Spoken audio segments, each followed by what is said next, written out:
کی ادبی تاریخ میں گہرائی میں اتر رہے ہیں، جس کی تاریخی پہچان تو خیر سب مانتے ہیں، ہم، مگر شاید اس کے ادبی گوشوں پر ویسی توجہ نہیں دی گئی جیسی ہونی چاہیے تھی۔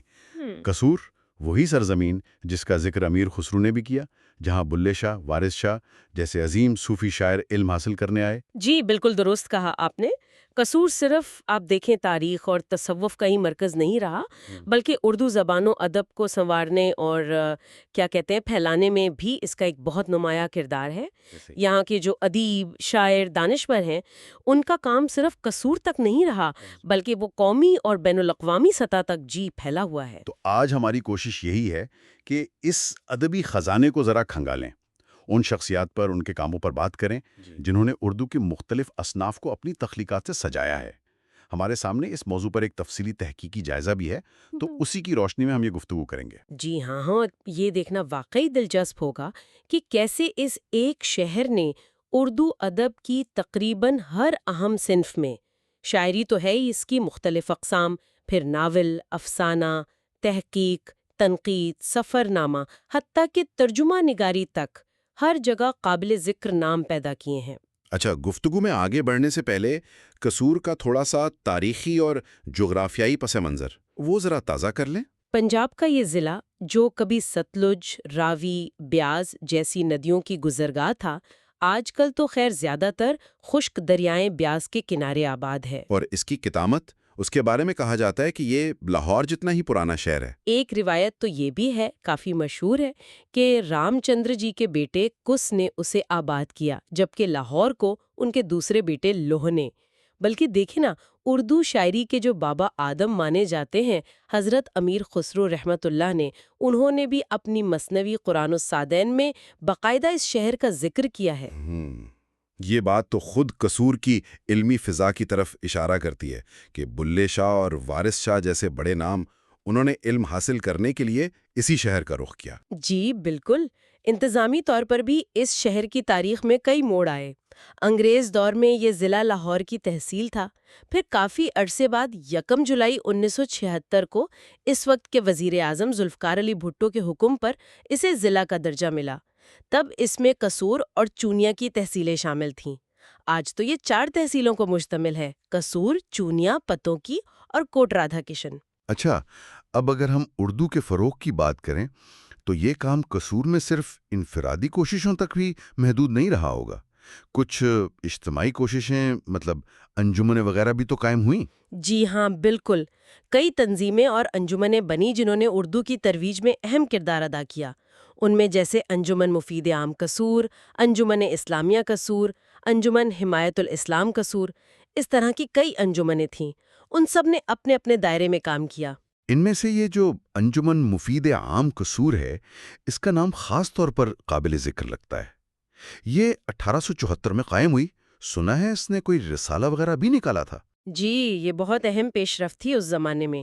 انجمن کے قیام کے صرف 1 ماہ بعد اگست 1874 میں رسالہ کے نام سے ایک سہ ماہی جریدہ شروع کیا، اور اس کی علمی حیثیت کا اندازہ آپ اس بات سے لگائیں کہ اس میں سر سید احمد خان، الطاف حسین حالی، محمد حسین آزاد، نواب محسن الملک، نواب وقار الملک، مطلب اس دور کے ہندوستان کے جو بڑے بڑے مفکر اور ادیب تھے، ان کے مضامین شائع ہوتے تھے۔ واقعی یہ تو بہت بڑی بات ہے۔ جی، یہ کوئی معمولی بات نہیں تھی۔ اور انجمن اسلامیہ قصور کا بھی آپ نے ذکر کیا۔ ہاں جی، وہ 1902 میں قائم ہوئی، اور اس کا بڑا کارنامہ اسلامیہ کالج قصور کی بنیاد رکھنا تھا۔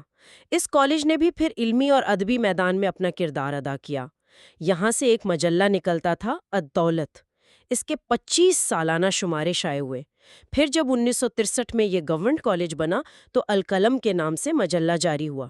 تو یہ سلسلہ چلتا رہا، تعلیم کے ساتھ ساتھ ادبی ذوق کی آبیاری کا۔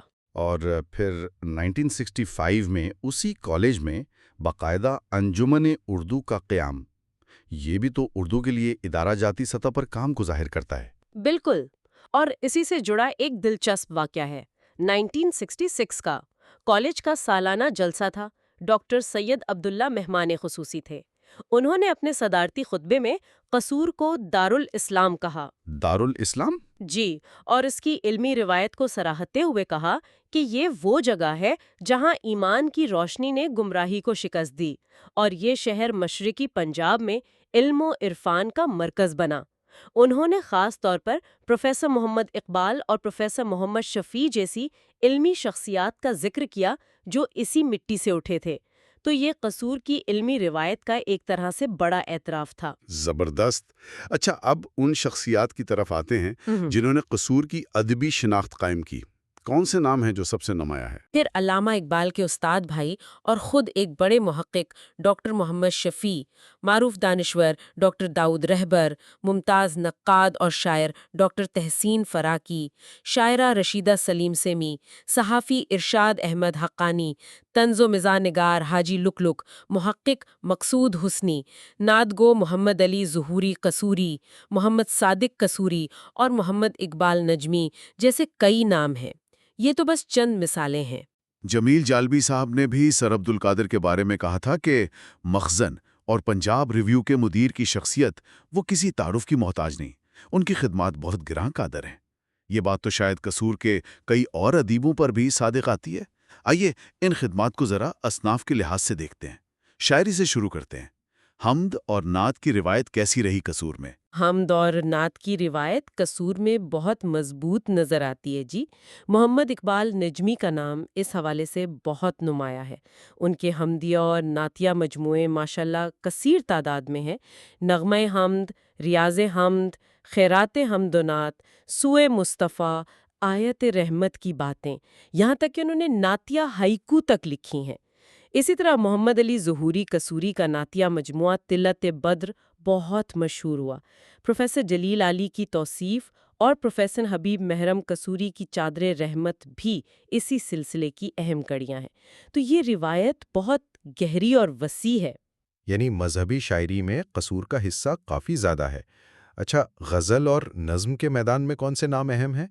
کیا کوئی خاص رنگ یا انداز نظر آتا ہے قصوری شاعری میں؟ غزل میں بھی کئی اہم نام ہیں۔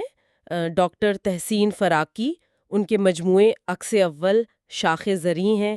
پروفیسر جلیل علی، سورج دریچے میں، شوق ستارہ، یہ جدید غزل کے اہم نمائندے مانے جاتے ہیں۔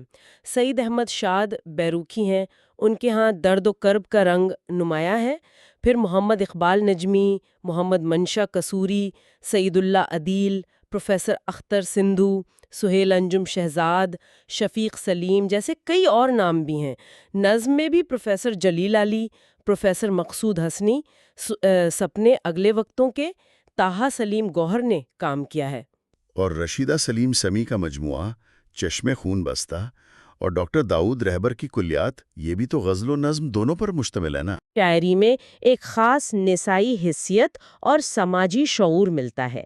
ڈاکٹر داؤد رہبر کا شعری کام تو بہت وسیع ہے، ان کی کلیات اور باقیات اس کا ثبوت ہے۔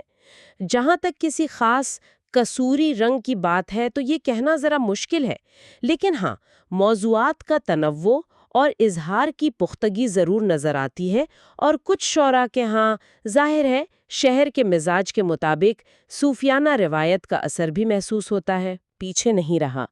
ناول نگاری میں دیکھیں تو منظور ممتاز کے خزاں اور روتھ رنگ جیسے ناول ہیں۔ اختر حسین عزمی نے بھی کئی ناول لکھے، جیسے نفرت کی دیوار۔ یونس حسن کے ناول ہیں امن بستیاں، گھونگھٹ، کانچ کے رشتے وغیرہ، یہ سماجی مسائل کی عکاسی کرتے ہیں۔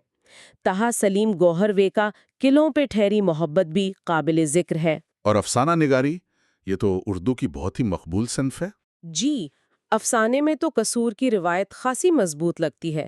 حاجی لک کے مزاحیہ افسانوں سے بات شروع ہوتی ہے، پھر محبوبہ علی قصوری، ڈاکٹر منظور ممتاز، محمد اشرف چودھری، ہتھ چھٹ، طٰہٰ سلیم گوہروے، سفر آخر، سفر خشک سمندر کی کہانیاں جیسے نام آتے ہیں۔ پروفیسر مقصود حسنی نے بھی افسانے لکھے۔ زرد کاجل وہ اکیلی تھی، بلکہ ان کے افسانوی ادب پر تو ڈاکٹر محمد ریاض انجم نے باقاعدہ کتاب بھی مرتب کی ہے، مقصود حسنی کا افسانوی ادب کے نام سے، جو ان کی اہمیت کو ظاہر کرتا ہے۔ اور کئی لکھنے والے ایسے بھی ہیں جن کی کہانیاں رسائل میں شائع ہوتی رہیں، بھلے ان کے مجموعے نہ چھپے ہوں۔ اچھا، کیا ڈرامے کی طرف بھی کوئی خاص رجحان رہا؟ ڈرامے میں نسبتاً کم کام نظر آتا ہے، لیکن پھر بھی رشیدہ سلیم، سیمی اور پروفیسر خادم محی الدین قصوری کا نام ملتا ہے۔ پروفیسر خادم محی الدین کا مجموعہ بہار تمثیل شائع بھی ہوا۔ البتہ سٹیج ڈرامے کی تاریخ پر ڈاکٹر محمد اسلم سروئی کی جو تحقیقی کتاب ہے پاکستان میں سٹیج ڈرامہ کا ارتقاء، وہ ایک اہم علمی کام ہے جو قصور سے سامنے آیا۔ صحیح۔ فکشن سے ہٹ کر اگر غیر افسانوی نثر یعنی نان فکشن کی بات کریں تو سفرنامے کا ذکر کیا جاتا ہے خاص طور پر۔ جی، سفرنامہ نگاری میں قصور کا حصہ بہت دلچسپ ہے۔ مولوی محمد علی قصوری کا شمار تو اردو کے ابتدائی سفرنامہ نگاروں میں ہوتا ہے۔ ان کا مشاہدات کابل و یاغستان بہت اہم سمجھا جاتا ہے۔ سر شیخ عبد القادر نے بھی یورپ کے سفرنامے لکھے۔ پھر اگر جدید دور میں آئیں تو پروفیسر ارشاد احمد حقانی کے سفرنامے اشتراکی چین، ایران طلاق کے بعد وہ بہت مقبول ہوئے۔ ڈاکٹر منظور ممتاز نے بھی ایران، افغانستان اور حرمین شریفین کے سفرنامے لکھے جو علمی اور ادبی دونوں لحاظ سے اہمیت رکھتے ہیں۔ یہ تو واقعی بڑی دلچسپ روایت ہے۔ اچھا، تحقیق اور تنقید کا میدان کیسا رہا؟ یہ تو خالص علمی کام ہے۔ ڈاکٹر طیب منیر، پروفیسر ڈاکٹر تحسین فراقی جیسے بڑے نام ہیں، پروفیسر غافر شہزاد، پروفیسر آغا یونس علی، پروفیسر ڈاکٹر مقصود حسنی، پروفیسر ڈاکٹر ریاض احمد انجم، ان سب نے تحقیقی اور تنقیدی میدان میں بہت گراں قدر کام کیا ہے۔ ان کے علاوہ بھی کئی محققین اور ناقدین ہیں جن کی متعدد کتابیں اردو ادب کے علمی سرمایہ کا حصہ ہے۔ یہ شاید قصور کے علمی روایت کا سب سے توانا پہلو ہے۔ یہ واقعی متاثر کن ہے۔ کیا خطوط نویسی اور آپ بیتی جیسی جو ذاتی نوعیت کی اصناف ہیں ان میں بھی کام ہوا؟ جی ہاں، بالکل۔ مکاتیب یعنی خطوط کے مجموعے بھی شائع ہوئے۔ ڈاکٹر داؤد رہبر کی سلام و پیام کی تو 3 جلدیں بہت مشہور ہیں۔ ڈاکٹر منظور ممتاز، سید احمد شاد بیروخی، ڈاکٹر طیب منیر، مقصود حسنی، کمال سالار پوری وامی، ان کے خطوط کے مجموعے بھی ہیں۔ میاں محمد صادق قصوری نے تو مشاہیر کے خطوط مرتب کیے۔ اب بیتیوں میں ڈاکٹر تحسین فراقی کی تجربات حیات، سردار شوکت علی کی جنگ بیتی ڈنگ بیتی، علامہ مہر محمد خان مہر کا تذکرہ مہر جیسی کتابیں ملتی ہیں۔ اور آخر میں ترجمہ نگاری کا فن، یہ تو زبانوں کے درمیان ایک پل کا کام کرتا ہے۔ کیا قصور نے اس میں بھی حصہ ڈالا؟ بالکل ڈالا، اور یہ بہت اہم حصہ ہے۔ قصور کے اہل قلم نے عربی، پارسی اور انگریزی سے اردو میں بہت اہم تراجم کیے ہیں۔ پروفیسر ڈاکٹر شیخ محمد اقبال جو علامہ اقبال کے بھائی تھے، ڈاکٹر مولوی محمد شفیع جو اورینٹل کالج کے پرنسپل بھی رہے، پروفیسر ڈاکٹر داؤد رہبر، پروفیسر ڈاکٹر تحسین فراقی، ڈاکٹر منظور ممتاز، پروفیسر خادم محی الدین، ان جیسے بڑے ناموں نے ترجمے کے میدان میں بہت کام کیا۔ کس قسم کی کتابوں کے تراجم ہوئے؟ کوئی خاص شعبہ؟ نہیں، ہر قسم کی کتابیں۔ آپ دیکھیں، صحیح بخاری شریف کا ترجمہ، امام غزالی کی بدایت الہدایہ، طبقات و صوفیہ جیسی اہم دینی کتب، پھر مولانا جامی کی غزلیات، فارسی ادبیات کی تاریخ جیسی ادبی کتب، یہاں تک کہ ہیلن کیلر کی آپ بیتی اور مارک ٹوین کی کتابیں۔ عالمی ادب کے شاہکار بھی قصور کے ادیبوں نے اردو میں منتقل کیے ہیں۔ یہ قصور کے دانشوروں کی علمی وسعت اور زبان دانی کا بہت بڑا ثبوت ہے۔ تو یہ سارا جائزہ، یہ تو واقعی آنکھیں کھولنے والا ہے۔ ایسا لگتا ہے کہ قصور کے ادیبوں اور شاعروں نے اردو ادب کی شاید ہی کوئی صنف ہو جسے چھوڑا ہو۔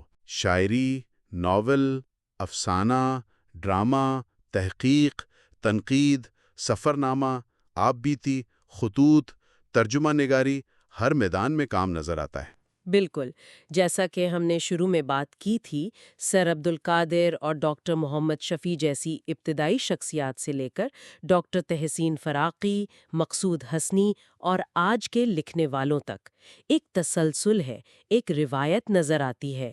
یہ صرف ناموں کی فہرست نہیں، یہ ایک زندہ ادبی روایت ہے، اور ان کی تخلیقات میں ہمیں قصور کی اپنی تہذیب، ثقافت اور سماجی زندگی کے رنگ بھی نظر آتے ہیں۔ اور اہم بات یہ بھی ہے کہ ان میں سے کئی نام ایسے ہیں جن کی پہچان صرف قصور یا پنجاب تک محدود نہیں ہے، بلکہ پورے اردو بولنے والے حلقے میں اور بعض کی تو بین الاقوامی سطح پر بھی ہے۔ یقیناً ان کی خدمات کا دائرہ مقامی نہیں ہے، بلکہ قومی اور علمی دنیا میں بین الاقوامی سطح تک پھیلا ہوا ہے۔ تو آج کے اس گفتگو سے یہ بات تو بہت واضح ہو گئی کہ قصور محض ایک تاریخی شہر ہی نہیں بلکہ اردو ادب کا ایک ایسا فعال اور زرخیز مرکز رہا ہے جس کی اہمیت کو شاید اتنی پذیرائی نہیں ملی جتنی کیا کہتے ہیں ملنی چاہیے تھی۔ ہے وہ اردو ادب کی تاریخ کا ایک نہایت اہم اور قابل فخر باب ہے۔